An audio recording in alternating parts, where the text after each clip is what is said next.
পড়াবো সেটি হলো নেটের ইউনিট 9 এর মধ্যে যে টপিকটি পড়ছে সেটা হচ্ছে people development and environment. Most important একটি টপিক এবং এই টপিক থেকে কিন্তু প্রচুর ধরনের কোয়েশ্চেন আসতে পারে। আমি মেন কিছু টপিক তোমাদেরকে পড়াবো, সেই টপিকগুলো তোমরা একটু মন দিয়ে শোনো। যদি কোথাও বুঝতে অসুবিধা হয় অবভিয়াসলি আমাকে বলতে পারো। ওকে, তো আমি ফার্স্টেই দেখে নেবো সিলেবাসটুকু, যে এই টপিকের সিলেবাসে কি কি আছে সেটা আমরা দেখবো। যেমন ডেভেলপমেন্ট অ্যান্ড এনভায়রনমেন্ট আছে, হিউম্যান অ্যান্ড এনভায়রনমেন্টাল ইন্টারাকশন আছে, এনভায়রনমেন্টাল ইস্যু, বিভিন্ন রকম পলিউশন আছে, impact on the pollutants of the human health রয়েছে, ন্যাচারাল অ্যান্ড এনার্জি রিসোর্স রয়েছে, বিভিন্ন হ্যাজার্ড ডিজাস্টার রয়েছে, আর সব থেকে ইম্পর্টেন্ট এই চ্যাপ্টারে বিভিন্ন প্রোটোকল গুলো, যেটা আমি অবশ্যই তোমাদেরকে এই চ্যাপ্টারের মধ্যে খানিকটা বলবো।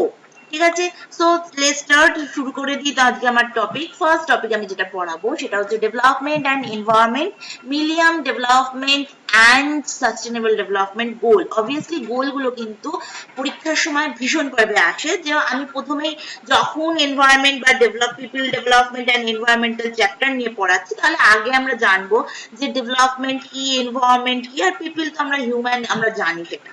তো ডেভেলপমেন্ট যদি আমরা বলি as a process, growth and change in the human, social, political and economic system. That mean আমরা হিউম্যানদের বা মানব জাতির সোশ্যাল দিক থেকে বা সামাজিক দিক থেকে, রাজনৈতিক দিক থেকে এবং ইকোনমিক দিক থেকে বা অর্থনৈতিক দিক থেকে উন্নতি করার জন্য যে ধরনের প্রসেস করি এবং তার ফলে যা যা চেঞ্জ আসে সেটাকে আমরা কিন্তু বলি ডেভেলপমেন্ট। ওকে, সেই ডেভেলপমেন্টের সাথে কিন্তু এনভায়রনমেন্ট ওতপ্রোতভাবে যুক্ত।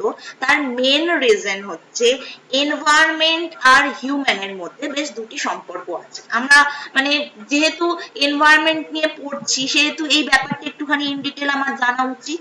সেই ক্ষেত্রে আমরা দুরকম কনসেপ্ট পাই। একটা কনসেপ্টে পাই হচ্ছে ডিটারমিনিজম। সেই কনসেপ্টে আমরা দেখি যে মানুষ প্রকৃতির ওপর পুরোপুরি নির্ভরশীল। ঠিক আছে, তো আর একটি কনসেপ্টে পাই, তারা ডিটারমিনিজমকে ভীষণভাবে ক্রিটিসাইজ করার পর একটা নতুন কনসেপ্ট এনেছিল। সেই কনসেপ্টের মেন প্রবক্তা ছিলেন ভিডাল ব্লাস। তিনি বলেছিলেন না, আমরা পুরোপুরি এনভায়রনমেন্টের উপর ডিপেন্ডেন্ট নই, এনভায়রনমেন্ট আমাদেরকে বেশ কিছু পসিবল ক্রাইটেরিয়া দিচ্ছে, সেই পসিবল ক্রাইটেরিয়াটার উপর আমরা ডিসাইড করছি আমরা এখানে কি করব। ফর এক্সাম্পল একটা দিই, সেই ক্ষেত্রে আমরা বলতে পারি যে একটি জমি, সেই জমিতে আমি বাড়ি করব না, সেই জমিতে আমি ফ্যাক্টরি করব না, বা সেই জমিতে আমি চাষ করব, সেটা ডিপেন্ডস অন ম্যান বা হিউম্যান। ওকে, তো সেই ক্ষেত্রে আমরা বলতে পারি যে ডেভেলপমেন্ট আর এনভায়রনমেন্টের মধ্যে কিন্তু একটা ওতপ্রোত সম্পর্ক রয়েছে। তো এনভায়রনমেন্ট কি আমরা জানি, মোটামুটি আমরা প্রত্যেকে জানি, তবু একটু বলা। all the biotic and abiotic factors, biotic মানে জীবন্ত, abiotic মানে মানে অজীব, factors that as an act on an organism, pollution and ecological community and influence its survival and development. তো আমরা বলতে পারি যে বেশ কিছু বায়োটিক এবং অ্যাবায়োটিক ফ্যাক্টর, যেটা এনভায়রনমেন্টের মেন কম্পোনেন্ট, সেগুলো কাজ করে অ্যাজ আ অর্গানিজম হিসাবে, অ্যাজ আ পপুলেশন হিসাবে, অ্যাজ আ ইকোলজিক্যাল কমিউনিটি হিসাবে, যেটা মানুষকে বেঁচে থাকার জন্য এবং ডেভেলপ করার জন্য কিন্তু ভীষণভাবে ইনফ্লুয়েন্স করছে। এবার আমরা জানি এনভায়রনমেন্টের কিন্তু বিভিন্ন পার্ট। সেই ক্ষেত্রে আমরা বলতে পারি যে environment that encompasses the interaction of all living species as well as mainly যে জায়গাগুলোতে বসবাস করে বিভিন্ন স্পিসিস, তাকে আমরা বলছি, এই জায়গাগুলো যে স্ফিয়ারগুলোর নাম কি কি, অ্যাটমসফিয়ার বা হাইড্রোস্ফিয়ার অ্যান্ড লিথোস্ফিয়ার। অ্যাটমসফিয়ার বলতে আমরা পুরোপুরি আকাশের যে যেমন ট্রোপোস্ফিয়ার, স্ট্র্যাটোস্ফিয়ার, এগুলো অ্যাটমসফিয়ারের পার্ট। হাইড্রোস্ফিয়ার অর্থাৎ বিভিন্ন জলভাগে যত প্রাণী মানে বায়োটিক অ্যান্ড অ্যাবায়োটিক কম্পোনেন্ট থাকছে, অ্যান্ড লিথোস্ফিয়ার যেটা আমাদের শিলামণ্ডলের মধ্যে কিন্তু পড়ছে, that affect the human survival and economic activity. এবার আমরা বলবো the concept of the natural environment can be distinguished by component, that is the complete ecological unit and universal natural resource. এই দুটো কিন্তু আমাদের ন্যাচারাল এনভায়রনমেন্টকে কিন্তু তাদের কম্পোনেন্ট ওয়াইজ কিন্তু বিভিন্নভাবে ডিস্টিংগুইশ বা পার্থক্য খুঁজে বার করছে। এবার আমরা যখন কম্পোনেন্ট পড়ছি সেক্ষেত্রে আমরা অ্যাটমসফিয়ারটাও পড়বো।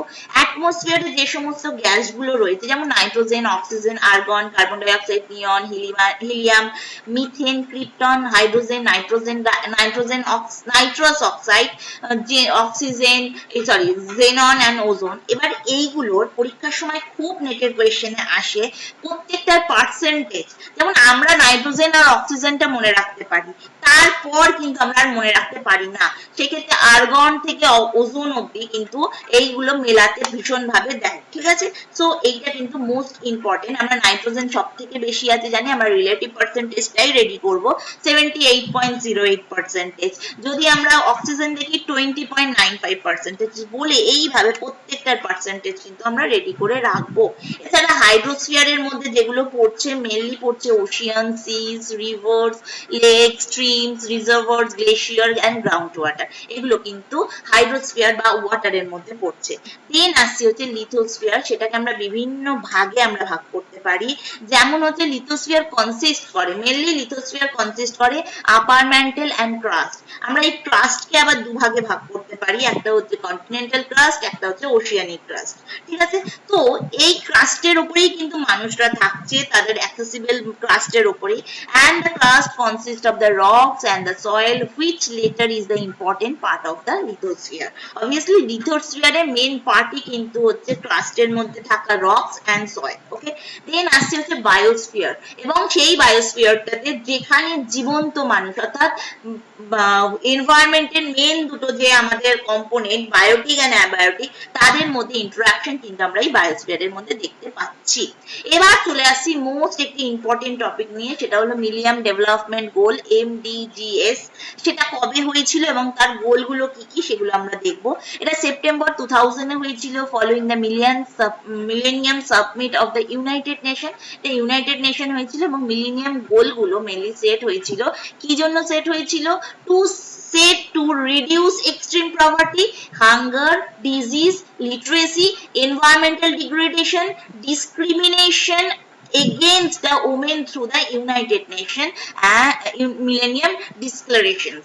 এগুলো মেনলি মিলেনিয়াম ডিক্লারেশনের মধ্যে কিন্তু এগুলো হয়েছিল, এবং এটা অ্যাডপ্ট করা হয়েছিল নিউ ইয়র্কে, মানে ন্যাশনাল হেডকোয়ার্টার নিউ ইয়র্ক জানি, এবং অ্যাডপ্ট করা হয়েছিল এই ডিক্লারেশনের জন্য ইয়ার 2000 এ, এবং এই টার্গেট গুলো মোটামুটি ডেডলাইন দেওয়া হয়েছিল 2015 এর মধ্যে। এবার এই যে গোলগুলো আমরা দেখবো, 8খানা গোল দেখবো, সেই গোলটাকে একসাথে বলা হয় মিলেনিয়াম ডেভেলপমেন্ট গোল, MDGs। সেই গোলগুলো আমরা খুব ভালো করে দেখবো। যেমন আমরা বলা হচ্ছে এক্সট্রিম পভার্টি এন্ড হাঙ্গারকে কিন্তু আমাদের কমাতে হবে, অ্যাচিভ করতে হবে ইউনিভার্সাল প্রাইমারি এডুকেশনকে, to promote gender equality and empower women. Obviously জেন্ডারকে ইকুয়াল জেন্ডার দিতে হবে এবং ওমেনদেরকে এম্পাওয়ার করতে হবে, to reduce the child mortality, to improve the maternal health, to combat the HIV and AIDS, malaria, other disease, and to ensure the environmental sustainability. অর্থাৎ আমি develop করবো কিন্তু এনভায়রনমেন্টকে সাস্টেনেবল রেখে আমি ডেভেলপ করবো। And last but not the least, to develop a goal partnership for the development, but later it is found that the progress towards the goal was uneven, and in 2016 MDGs replaced by sustainable development goal। অর্থাৎ 2016 সালে এই গোলগুলোর পরেও কোথাও না কোথাও মনে হচ্ছিল এটা আনইভেন, এই গোলগুলো ভীষণ আনইভেন, সেই জন্য 2016 সালে কিন্তু আমরা সাস্টেনেবল ডেভেলপমেন্ট গোল মিলেনিয়াম ডেভেলপমেন্ট গোলস এর বদলে সাস্টেনেবল ডেভেলপমেন্ট গোলটা আমরা নিয়ে এলাম, এবং এটা মেনলি ডিরাইভড হয়েছিল ব্রুটল্যান্ড আওয়ার কমন ফিউচার 1987 এ, এবং reported of the world commission of the environment and development. Sustainable development বলতে আমরা বুঝি is the development that meets need of the present without compromising the ability of future generation to meet their own needs। অর্থাৎ আমাদের future জেনারেশনের কথা মাথায় রেখে আমরা কিন্তু তাদের নিডস গুলোও কিন্তু ফুলফিল করবো, কিন্তু ডেভেলপমেন্টও করবো। এটা হচ্ছে সাস্টেনেবল ডেভেলপমেন্টের মেন কথা। এক্ষেত্রে গোলগুলো পরীক্ষার সময় ভীষণ দেয়, একটু ভালো করে দেখবো আমরা গোলগুলো। No poverty, no zero hunger, good health and wellbeing for the people, quality education, gender equality, clean water and sanitation, affordable and clean energy, decent work and the economic growth, industry innovation and infrastructure, reducing inequalities, sustainable cities and communities, responsible consumption and production, climate action, life below the water, life on land, peace, justice and strong institution and partnership for the goals। এগুলো হচ্ছে তার main গোল। পরীক্ষার সময় ভীষণ ভাবে এই গোলগুলো নিয়ে কিন্তু কোয়েশ্চেন আসতেই থাকে। ওকে, নেক্সট আসবো হচ্ছে human environmental interaction, যেটা হচ্ছে anthropogenic activity and their impact on the environment, সেটা আমরা একটু দেখবো। সেক্ষেত্রে আমরা দেখতে পাই human environmental interaction এর ক্ষেত্রে তিন ধরনের দেখতে পাই। how are people affected by the environment, সেটার উত্তরে যদি আমরা বলি water, landform, plant and animal life, seismic activity, এই দ্বারা কিন্তু আমরা affect হই environment এর দ্বারা। how do people modify the environment, কিভাবে environment কে modify করছে, agriculture করছে, urban growth করছে, building a dams, energy of the power generation, mining and pollution। এবার এইগুলো আমরা দেখছি যে আমরা modify করছি, আমরা development করছি, এর ফলে আমাদের উপর কি কি impact করছে, direct impact করছে and indirect impact করছে। যদি আমরা direct impact এর ক্ষেত্রে দেখি, যেটা pre-planned and premeditated, because man is aware for the consequence changes, man কিন্তু জানে এর ফলে এটা হতে পারে। সার্চ changes like land use, construction, mining, nuclear programme, এগুলো কিন্তু মানুষ জানে এর ফলে হতে পারে, preplanned. These are the noticeable within a short period and may continue to affect the environment for the long time। এবং এটা কিন্তু নোটিস করতে হবে, শর্ট পিরিয়ডে জিনিসটা হয়ে যাচ্ছে কিন্তু এনভায়রনমেন্ট কিন্তু এটার দ্বারা এফেক্ট হচ্ছে লং টাইমে, and that is the there as the reversible, এটা কিন্তু রিভার্সিবল কিন্তু হচ্ছে। and indirect এর ক্ষেত্রে it is not a premediate or pre-planned or planned, এটা premediate নয়, planned নয়। for example, activity are the directed to the accelerated the pace of the economic growth, especially industrial development and urbanization। এটা experience করছে long time ধরে, not a short time, যেমন আগেরটা short পিরিয়ডের মধ্যে হয়ে যাচ্ছে, এটা কিন্তু লং পিরিয়ড ধরে হচ্ছে। and majority of the indirect impact on the human activity on the environment are the pollution and environmental degradation। আমরা যখন ইনডিরেক্ট ইম্প্যাক্ট এর জন্য দেখছি, সেক্ষেত্রে আমরা দেখছি পলিউশন আর environmental degradation হচ্ছে, এবং এটা লং টাইম প্রসেসের জন্য কিন্তু হচ্ছে, এটা কোনো প্রি প্ল্যান বা প্রিমেডিয়েটেড কিন্তু থাকছে না। দেন যদি আমরা পড়ি, দেন আমাদের টপিক একটি আছে environmental issue, local, regional and global. সেক্ষেত্রে আমরা এনভায়রনমেন্টাল ইস্যু বলতে কি বোঝাচ্ছি, দেখো environmental has been supplying us the different type of the resource to life the scenes of our appearance on the earth। যদি আমরা রিটার্ন দেখি, we have damaged the environmental severely and environmental issue হতে পারে, local issue হতে পারে, regional issue হতে পারে and global issue হতে পারে। সেই ক্ষেত্রে আমরা দেখবো যে human activity have polluted the ecology and modified the environmental structure due to the change in the original of the nature. We are facing the different type of the environmental issue, that is the local, regional and global levels। ওকে, এবার যদি আমরা local লেভেলের কথা বলি, ধরো আমাদের এই এরিয়াতে একটা খুব সহজ, লোকাল মানে খুব নিজস্ব স্থানীয় এলাকাতে ধরো জলের খুব প্রবলেম, এয়ার কোয়ালিটি ভীষণ ভাবে মানে কি বলবো, পুয়ার এয়ার কোয়ালিটি হয়ে গেছে, অর্থাৎ এয়ার ভীষণ ভাবে পলিউটেড, সয়েলটা ফার্টাইল নয়, হেলথ ইস্যু হচ্ছে, ভীষণ হ্যাজার্ডিয়াস ওয়েস্টের জন্য কিন্তু হেলথ ইস্যু হচ্ছে।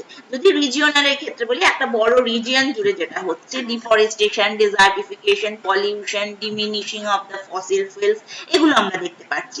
দেন যদি আমরা এনভায়রনমেন্টাল ইনটা গ্লোবাল দেখি, অর্থাৎ পুরো পৃথিবীর ক্ষেত্রে কি কি প্রবলেম দেখা যাচ্ছে, সেটা global warming, depletion of the ozone layer, acid rain, climate change, এটা কিন্তু প্রত্যেকটা মানুষের জন্য অ্যাপ্লিকেবল হয়ে যাচ্ছে। এটুকুনি এরা আমাকে গ্লোবাল লেভেল বলছে।